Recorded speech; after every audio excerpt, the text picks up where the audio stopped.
Hey everyone, Dr. Young at Intermountain Smiles here. This is a fun case involving an implant, a failed root canal, and the importance of seeing the end from the beginning. This patient lost a front tooth several years ago and had an implant put in with the crown, but the color isn't a great match. The tooth next to it had an old root canal and it was painful under her nose to touch where the tip of the root is.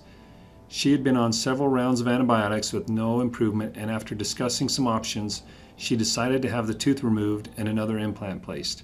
There are several things going on, and this is where it's important to see the end from the beginning to get the best aesthetic result possible. On our CT scan, there's very little, if any, bone around the front of the tooth, shown in yellow on this picture.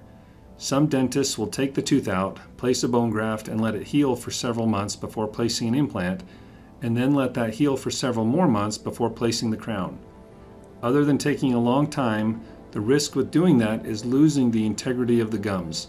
You can have the best looking crowns, but if the gums disappear, it's going to be a horrible aesthetic result. The key is to trick the gums into thinking there's still a tooth there so they don't move anywhere.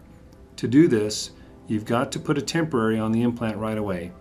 Luckily, she had a stable implant next to it that she wanted to replace the mismatched crown.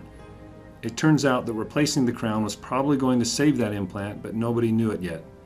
Implant crowns can be cemented over a post or screwed onto the implant in one piece. The biggest problem with cementing crowns over an implant is not knowing if you removed all of the cement, which over time can destroy the bone around it, leading to failure and loss of the implant. For this patient, the surgeon placed the implant at a really steep angle, so the dentist chose to cement the crown over the post. Using a CT scan, I was able to pinpoint where to cut a hole in the front of the crown so I could access the screw and remove it from the implant in one piece.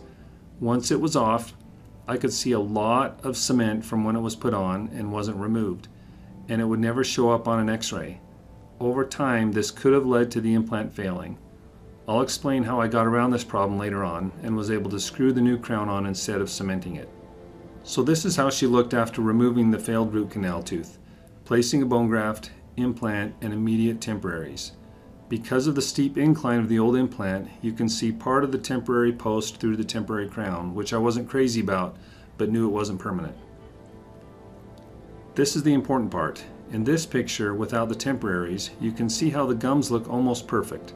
If she had gone without a temporary and had a flipper, the gums would recede and lose all symmetry, creating a permanent aesthetic nightmare. This picture was taken right after the new crowns were put in, and you can see the gums are a little white just above the new crowns because of how tight they fit, but they'll turn nice and pink in under an hour.